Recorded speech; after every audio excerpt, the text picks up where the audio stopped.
الحمد لله الحمد لله رب العالمين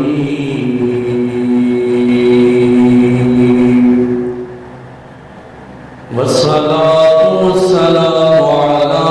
سيد الأنبياء والمرسلين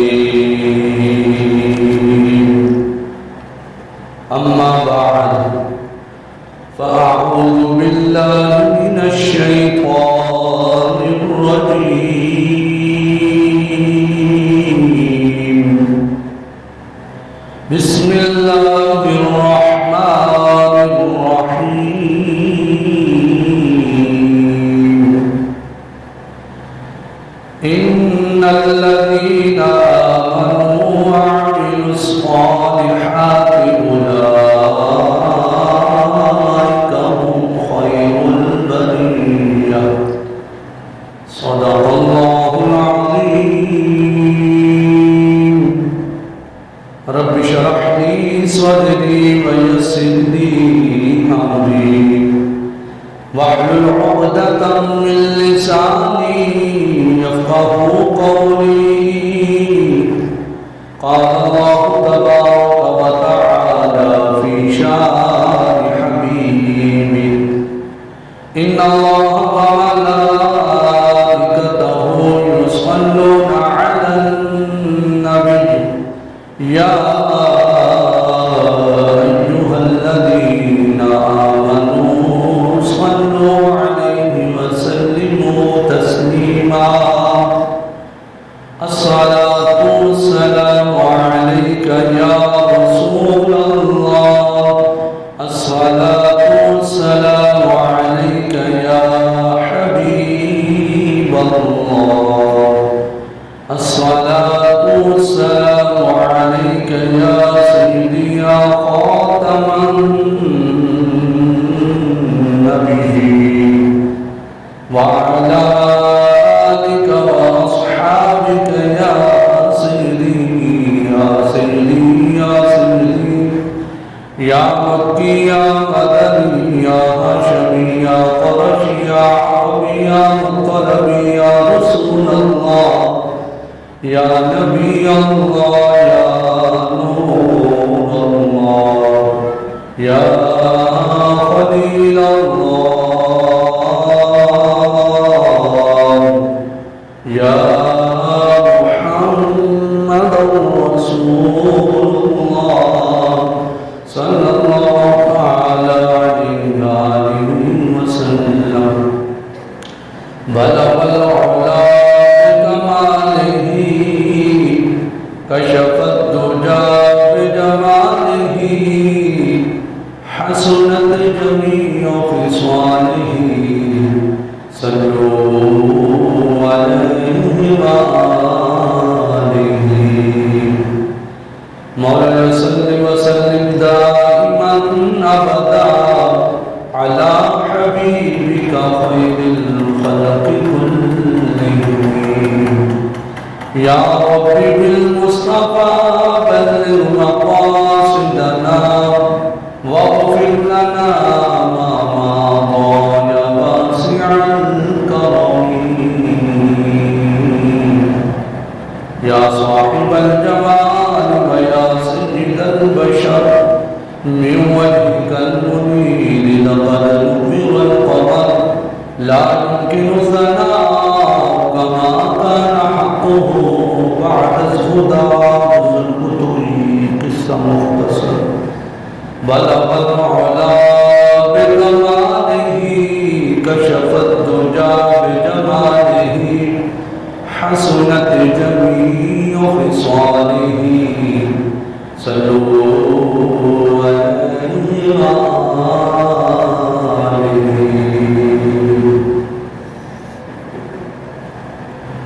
قریشی نسل فخر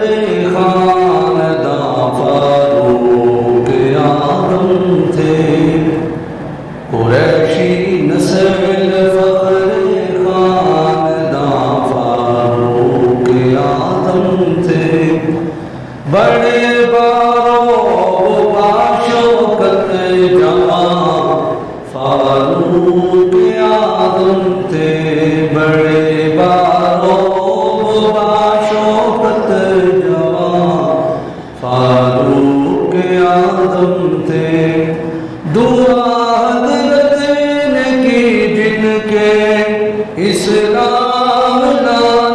کی دعا آقا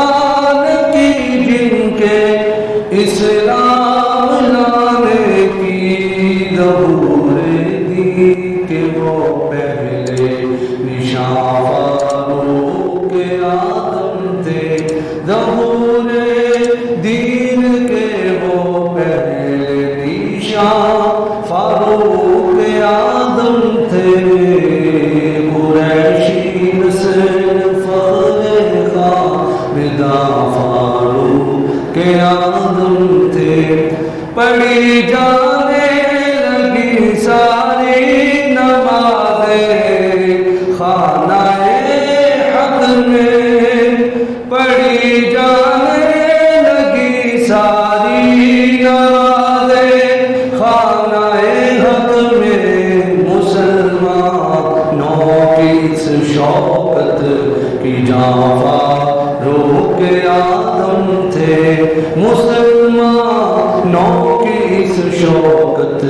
کی جاں فاروق اعظم تھے، اترتی تھی وہی جس کی موافق رائے کے اقتدار، وہ صاحب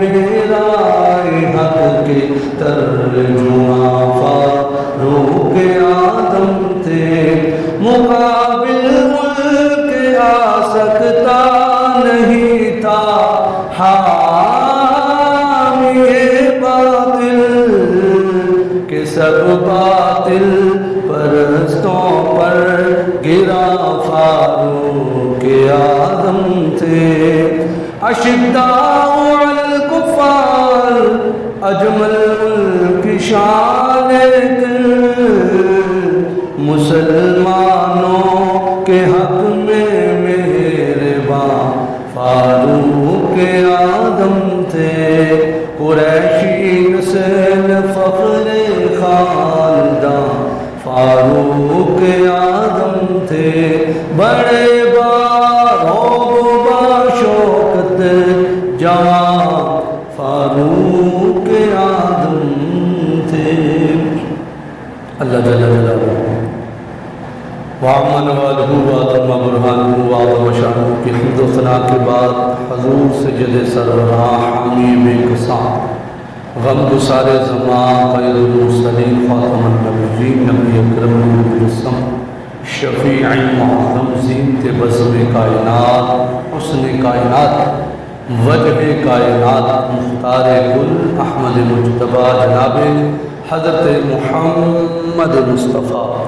صلی اللہ تعالیٰ علیہ وسلم کے دربار بہروار میں ہدیہ درود و سلام عرض کرنے کے بعد نہایت ہی معزز و محتشم بزرگوں، عزیز ساتھیوں، عزیز بچوں، رب ذوالجلال کے فضل اور اس کی توفیق سے ہم سب نماز جمعہ کے لیے حاضر ہو رہے ہیں۔ دعا ہے خالق کائنات ہمارا آج کا نماز جمعہ پڑھنا اپنی پاک اور بلند بارگاہ میں قبول فرمائے۔ آج کا موضوع بڑی اہمیت کا حامل ہے۔ حضرت مراد رسول سیدنا فاروق اعظم خلیفہ ثانی خلیفہ برحق حضرت سیدنا فاروق اعظم رضی اللہ تعالی عنہ،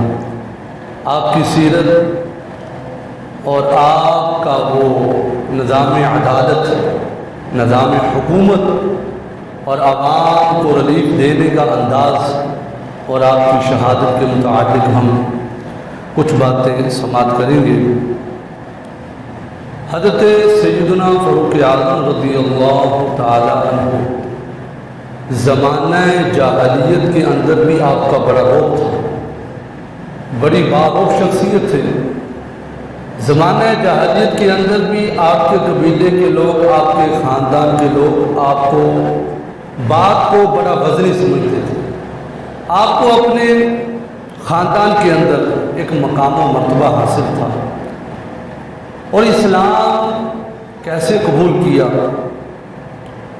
یہودی بیٹھے ہوئے تھے، یہودیوں نے اعلان کیا کہ معاذ اللہ کون ہے جو مسلمانوں کے نبی کو شہید کرے، یہ کفر ہاتھ سے نہیں، شروع سے ہی یہ کفار کی سازش ہے کہ مسلمانوں کو ہر معاملے میں وہ دین سے دور کرنے کی سازشیں کر رہے ہیں، مسجد سے دور کرنے کی سازشیں ہو رہی ہیں، قرآن سے دور کرنے کی سازشیں ہو رہی ہیں، اور مسلمانوں کے دلوں سے محبت مصطفیٰ صلی اللہ علیہ وسلم کو ختم کرنے کے مختلف پراپوگنڈے وہ ہمیشہ کرتے ہی رہتے ہیں، کیونکہ یہ قرآن کا فیصلہ ہے۔ فرمایا یہ جو غیر مسلم ہے تمہارے کبھی خیر خواہ نہیں ہو سکتے، یہ تو پیٹو خم کھاتے ہیں کہ ہمیں کب موقع ملے ہم مسلمانوں کو نقصان پہنچائیں، یہ قرآن کا فیصلہ ہے۔ اب جو اس کے اندر نرمی کا مظاہرہ کر نہیں جی فلانا کافر ہمارا خیر خواہ ہے، تو پتہ چلا کہ اس کی یہ بات جو ہے نا بہت اس نے ہلکی کر دی، اپنے ایمان کو ضائع کرنے کی مترادف ہے کہ دین کی باتوں سے ٹکر لینا جو اللہ رسول نے ہمیں بتا دیا، اسی میں ہماری بھلائی ہے، اسی میں ہمارا فائدہ ہے، اسی میں ہمارے لیے برکت ہے، جو اللہ نے ہمیں حکم دے دیا ہم اس کو تسلیم کریں۔ ہمارے پیارے نبی صلی اللہ علیہ وسلم ہمیں پورا ایک نصاب زندگی گزارنے کا بتا کر گئے ہیں، ہم اس کے مطابق زندگی گزاریں، اللہ کریم کی رحمتیں ہوں گی، برکتیں ہوں گی۔ تو کافروں نے اعلان کیا اتنا انعام دیا جائے گا جو بندہ یہ کام کرے گا، تو سیدنا فاروق اعظم کیونکہ ابھی آپ نے اسلام قبول نہیں کیا تھا، ایک سبب بننا تھا، آپ اٹھے کہا کہ میں یہ کام کروں گا۔ یہ حدیث کا میں مفہوم عرض کر رہا ہوں کیونکہ بات لمبی ہے، لیکن میں مفہوم عرض کر رہا ہوں تاکہ جلدی جلدی بات سمجھ آ جائے۔ اب آپ اٹھے، آپ نے کہا میں یہ کام کروں گا۔ اب جا رہے تھے کہ راستے کے اندر حضرت سعد ملتے ہیں، اور دوسری روایت ہے کہ حضرت نعیم تھے وہ ملے، تو دیکھا کہ آپ بڑے غصے کے اندر جا رہے ہیں، تو پوچھا آپ کس طرف جا رہے ہیں، کیا ارادہ ہے؟ کہا کہ میں یہ کام کرنے جا رہا ہوں۔ تو حضرت نعیم یا حضرت سعد نے کہا کس طرف جا رہے، کیا تم سوچ سکتے تم یہ کام کر پاؤ گے؟ تمہیں پتہ نہیں ان کی سیکیورٹی اللہ کے فرشتے فرماتے ہیں، اللہ کی ذات ان کی مدد فرماتی ہے، اللہ کی ذات اپنے محبوب کی عبادت فرماتی ہے۔ وہ صحابہ جو اپنے نبی کے جسم کے ساتھ ٹچ ہونے والا پانی اس کا قطرہ زمین پر نہیں گرنے دیتے، وہ اپنے نبی کا خون کیسے گرنے دیتے؟ یہ میں نے اپنی طرف سے بات نہیں کر دی، حضرت عروہ بن مسعود کے الفاظ ہے کہ اتنا صحابہ حضور سے محبت کرتے ہیں، انہوں نے کہا تم یہ غلط سوچ لے کر نکلے، تمہیں ایسا نہیں کرنا چاہیے، پہلے تمہیں اپنے گھر کی خبر لینی چاہیے۔ چلے پہلے اپنے گھر کی خبر نے پوچھا، لگتا ہے کہ تم بھی اس دین کو چھوڑ گئے ہو جو باپ دادا کا تھا، وہ دین محمدی کو قبول کر لیا ہے۔ انہوں نے کہا بات لمبی نہ کرو، اپنے گھر کی خبر رکھا۔ کیا کہا کہ تمہارے بہنوئی نے بھی اسلام قبول کر لیا ہے، تمہاری ہمشیرہ نے بھی اس محمد عربی کا کلمہ پڑھ لیا ہے۔ اچھا، فاروق اعظم نے یو ٹرن لیا، یہ یو ٹرن اچھا تھا، کوئی اسلام کے مخالف نہیں تھا، اچھا تھا، ایک سبب بننا تھا اسلام کی طرف آنے کا۔ آپ نے وہ ارادہ ملتوی کیا اور اپنے گھر کی طرف جاتے ہیں، تو گھر کے اندر سے 3 اشخاص موجود ہیں، حضرت خباب رضی اللہ عنہ اور حضرت سعد، یہ آپ کے بہنوئی کا نام تھا، اور آپ کی ہمشیرہ حضرت فاطمہ تھی، اور یہ وہ حضرت فاطمہ جو حضور کی شہزادی، یہ اور ہے، یہ ان کی ہمشیرہ کا نام بھی حضرت فاطمہ تھا۔ اب حضرت فاروق اعظم جب دروازے کے پاس آتے دیکھا کہ گھر کے اندر سے کسی چیز کی آوازیں آ رہی ہیں، تو جب مسلمان کا گھر ہوتا ہے اس کے گھر سے گانوں کی آواز نہیں آتی، معاذ اللہ۔ ہم گلی میں نکلے، آپ نظارہ کر سکتے رات کو کیا حالت ہوتی ہے، ادھر جماعت کھڑی ہوتی ہے، وہ گماشت قسم کے لوگ، وہ ڈگ چل رہا ہوتا ہے۔ تو یہ اسلام نے بتایا ہے کہ جو مسلمان کا گھر ہوتا ہے اس کے گھر سے یہ ڈسکو ڈانس، ڈول کے تھاپوں کی آواز نہیں آتی، پراتوں کی آواز نہیں آتی، مسلمان کے گھر سے کبھی اللہ کے قرآن کی آواز آتی ہے، کبھی نبی کے فرمان کی آواز آتی ہے۔ تو گھر کے اندر سورہ طٰہٰ کی تلاوت ہو رہی تھی، جب فاروق اعظم نے دستک دی، حضرت خباب چھپ گئے، سمجھ گئے کہ فاروق اعظم بڑے جلال کے اندر ہیں۔ اب کیا ہوا، آپ کے بہنوئی آ کر فاروق اعظم نے پوچھا بتاؤ آپ کیا پڑھ رہے تھے؟ کہا کہ ہم تو آپس میں ویسے ہی باتیں کر رہے تھے۔ لیکن کہا نہیں نہیں، مجھے کچھ اور سمجھ آ رہی تھی، بتائیں کیا کر رہے تھے؟ میں دونوں روایتوں کو وہ مفہوم نقل کر رہا ہوں کہ وہ دونوں روایتوں کا مفہوم کچھ اس طرح ہے کہ آپ کے بہنوئی نے کہا کہ ہم تو آپس میں ویسے گفتگو کر رہے تھے، کہا نہیں آپ کچھ پڑھ رہے تھے، تو آپ کی ہمشیرہ نے کہا ہاں ہم قرآن کی تلاوت کر رہے تھے، ہم سورہ طٰہٰ کی تلاوت کر رہے تھے۔ تو فاروق اعظم کو جلال آ گیا، غصہ آ گیا، آپ نے غصے کے ساتھ اپنی بہنوئی کو تھپڑ مارنے لگے کہ اس رات رکاوٹ کے طور پر آپ کی ہمشیرہ اپنے شوہر کو بچانے کی خاطر درمیان میں آ جاتی ہیں، اور فاروق اعظم کا جلال اور آپ کا قد تھا، آپ کی طاقت تھی کہ آپ نے اتنے غصے سے تھپڑ دے مارا کہ آپ کی ہمشیرہ کا جو چہرہ تھا وہ لہو لہان ہو گیا۔ آج کا مسلمان ہوتا کیا کریں گے، بڑا اوکھا ہے جی دین میں چلنا، لیکن قرآن جو ان ہستیوں پر، اسلام کی مقدس شہزادیوں پر دیکھا کہ بھائی نے تھپڑ مارا اور میرا چہرہ خون سے لہو لہان ہو چکا ہے۔ فاروق اعظم کہنے لگے کہ تم نے پہلا دین کیوں چھوڑا؟ اب ایک بہن کا جملہ سنیے اور دل کی تختی پر محفوظ کر لیجئے۔ بہن کہنے لگی میرے بھائی جان وہ تو دین تھا ہی جھوٹا، اگر دین سچا ہے تو محمد عربی کا دین سچا ہے، تمہارا دین جھوٹا تھا، یہ محمد عربی کا دین سچا ہے۔ فاروق اعظم نے جب دیکھا کہ آج تک میری بہن نے میرے آگے آواز تک نہیں نکالی، آخر کون سی طاقت ہے، کون سی پاور ہے اس کے اندر کہ یہ میرے غصے کے اندر اور لہو لہان ہونے کے باوجود پھر کلمہ حق بلند کر رہی ہے؟ کہا کہ ہم نے محمد عربی کا کلمہ پڑھ لیا ہے۔ فاروق اعظم کہنے لگے پھر وہ مجھے بھی کلام پڑھ کر سناؤ۔ کہا نہیں، لا یمسہ الا المطہرون، فرمایا نہیں یہ کلام ایسا ہے کہ بغیر وضو کے اس کو ہاتھ لگانے کی اجازت نہیں۔ دونوں باتیں، غسل کریں یا وضو کریں، اس کے بعد قرآن کی تلاوت ہوگی۔ آپ نے وضو کیا اور سورہ طٰہٰ کی تلاوت ہو رہی، قرآن پاک کی تلاوت ہو رہی ہے، اللہ اکبر۔ اتنے کے اندر جب فاروق اعظم کے دل پر وہ قرآن کے الفاظ اثر کرنا شروع ہو گئے، آپ کا دل نرم ہو گیا، جسم موم ہو گیا، سارا ارادہ ملتوی کر دیا۔ کہا کہ اب مجھے بھی اس نبی کے دربار میں لے چلو، اب میں بھی اس نبی کا کلمہ پڑھنا چاہتا ہوں جس پر اترنے والا کلام کے اندر اتنی تاثیر ہے، اتنا پاورفل یہ کلام ہے، مجھے اس نبی کے دربار میں لے چلو۔ اب حضور کے پہرے دار حضرت امیر حمزہ تھے، جو اللہ کے بھی شیر ہیں، نبی کے بھی شیر ہیں۔ حضرت امیر حمزہ کھڑے ہیں دروازے پر، اللہ اکبر، اور صحابہ کرام پہرا دے رہے ہیں۔ جب فاروق اعظم کا یہ انداز تھا کہ میں بھی جانا چاہتا ہوں، حضرت خباب جو چھپ کر بیٹھے ہوئے تھے وہ بھی باہر نکل آئے، کہنے لگے فاروق اعظم تجھے مبارک ہو، ابھی تو چند دن گزرے ہیں، جمعرات کے دن تیرے لیے میرے نبی نے دعا کی تھی۔ وہ دعا کے الفاظ یہ تھے، وہ دونوں بندوں کے نام لیے گئے، شروع میں حضرت فاروق اعظم کا نام تھا، فاروق اعظم کا نام لے کر مالک فاروق اعظم کو اسلام کی دولت سے مالا مال کر دے اور اسلام کو عزت عطا فرما دے، اسلام کو طاقت عطا فرما دے۔ فاروق اعظم رضی اللہ عنہ یہ سبب بنا حضور کی دعا، جتنے بھی صحابہ ہیں وہ میرے نبی کے مرید ہیں، وہ میرے نبی کے مرید ہیں، اور یہ فاروق اعظم کی شان ہے، یہ مراد رسول ہے، جن کو مانگ کر میرے محبوب نے رب سے لیا۔ تو یارو جس کے لیے اتنی بڑی ہستی دعا مانگے تو کوئی عام بندہ تو نہیں نہ ہوگا، اس کے ذریعے اللہ نے اسلام کی خدمت لینی تھی، اتنا بڑا اس نے کارنامے سر انجام دینے تھے۔ فاروق اعظم نے کہا مجھے لے چلو، پھر چلتے ہیں۔ دروازے پر حضرت امیر حمزہ نے کہا اگر آج فاروق اعظم صحیح ارادے کے ساتھ آئے ہیں تو پھر تو بچ جائیں گے، اگر ان کا ارادہ کچھ اور ہوا تو میری تلوار ہوگی اور ان کی گردن ہوگی۔ اتنے میں میرے نبی پاک علیہ الصلوۃ والسلام جو غیب دان تھے، نبی کا معنی ہی غیب دیا گلا دسانا رہا، یا المجد غیر مسلم نے تحقیق کی، اس نے کیا دیا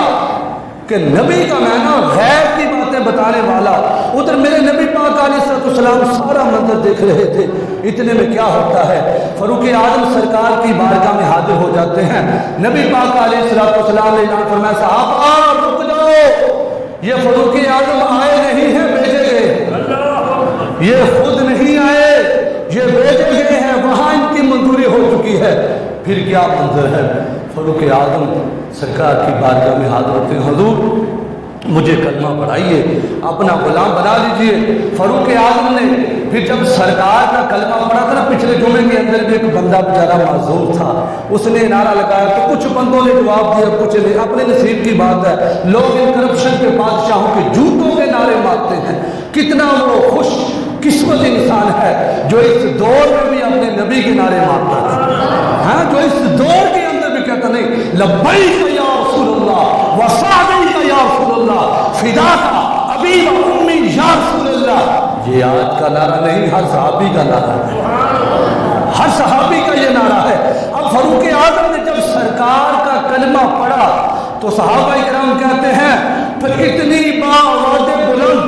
نعرہ تکبیر بلند کیا گیا، روایتوں کے اندر آتا کہ اتنے زور سے وہ نعرہ تکبیر بلند ہوا کہ پورے مکے کے اندر آواز گونج گئی۔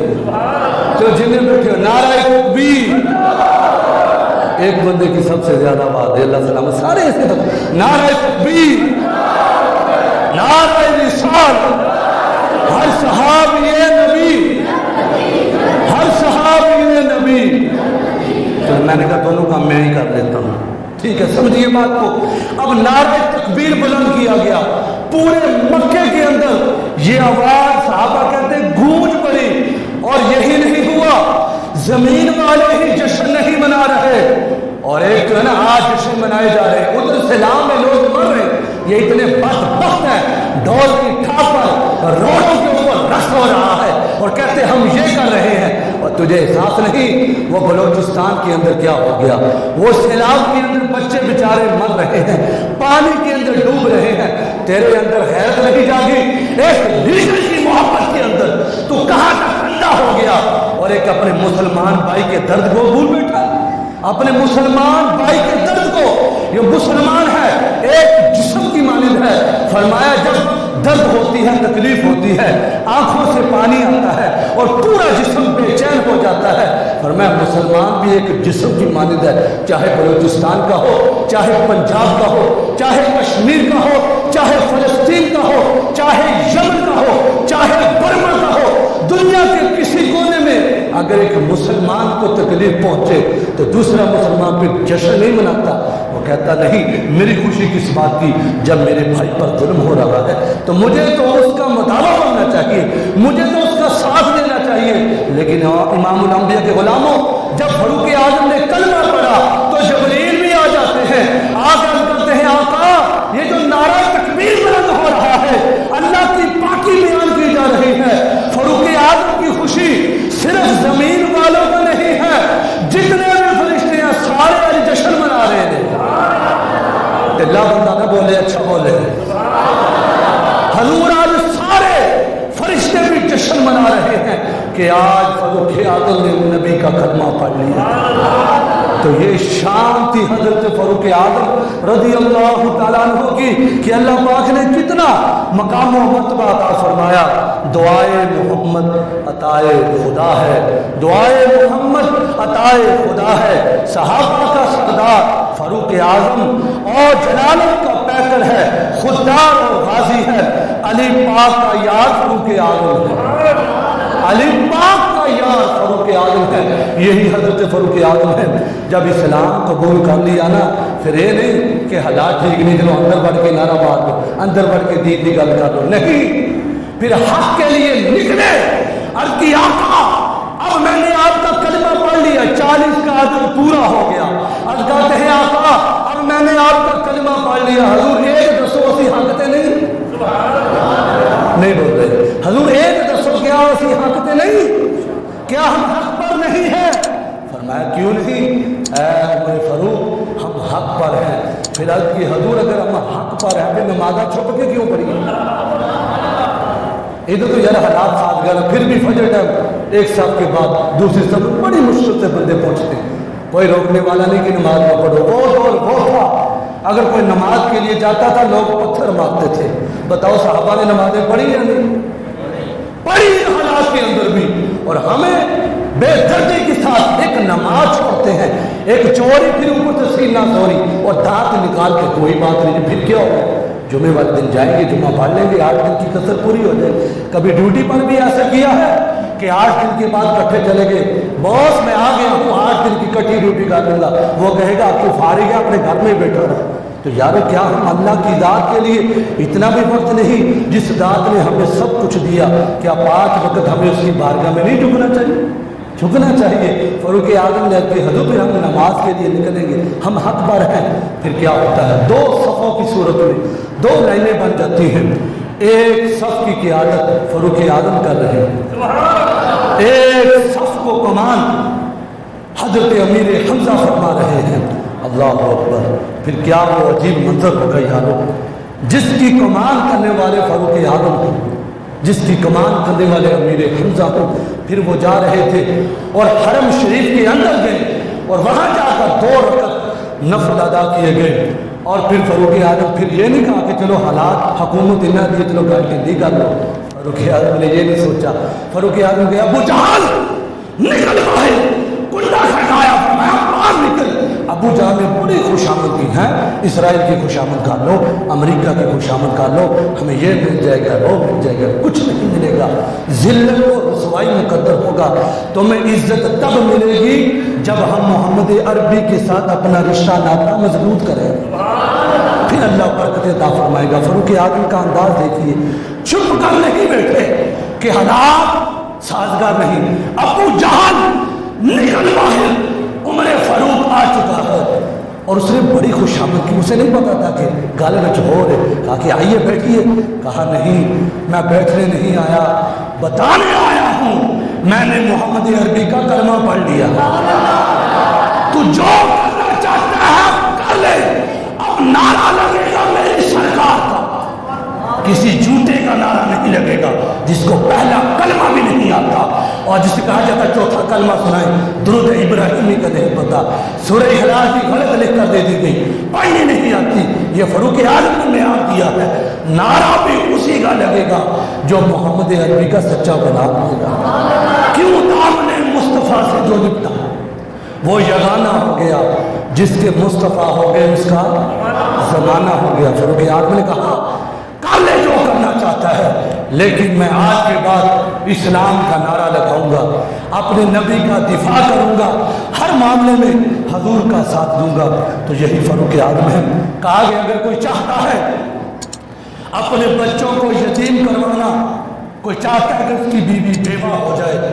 آج فاروق اعظم نے کلمہ پڑھ لیا، آج یہ میرا مقابلہ کرے۔ آئے ہے یہ اسلام جب بندہ کرتا ہے نا قبول، پھر دلیری آ جاتی ہے، پھر ٹانگیں کانپتی نہیں ہے، پھر اس کے اندر پاور ہوتی ہے اسلام کی، ایمان کی طاقت ہوتی ہے اور ایمان کی قوت ہوتی ہے۔ بابا جی کہتے تھے نا اسلام اپنی طاقت خود رکھتا ہے، اسلام کسی کے آگے لمحہ نہیں بنتا، اسلام پہ ساری باتیں بتاتا ہے۔ بھائی اگر چاہتے ہو تمہارا وطن تمہارا ملک ترقی کرے تو تم پھر سرکار کے احکامات کو نافذ کر دو، اللہ برکت عطا فرمائے گا۔ وہ قائد اعظم سے پوچھا قانون کون سا ہوگا؟ یہ اگست کا مہینہ بھی آنے والا ہے نا، آزادی آزادی، یہ ہمارے بزرگ فیصلہ کر گئے کہ لا کون سا ہوگا، قانون کون سا ہوگا؟ تو بزرگ کہہ گئے ہم کو نیا قانون نہیں بنائیں گے، ہم کو ایکسفورڈ یونیورسٹی کا وہ نصاب ہمارا نہیں ہوگا، ہمارا نصاب وہی ہے جو محمد عربی مسجد نبوی کے اندر بیٹھ کر اپنے صحابہ کو پڑھا گئے ہیں۔ ہمارا نصاب فاروق اعظم والا ہوگا، ہمارا نصاب قرآن والا ہوگا، اور کسی کالے گورے کی ہم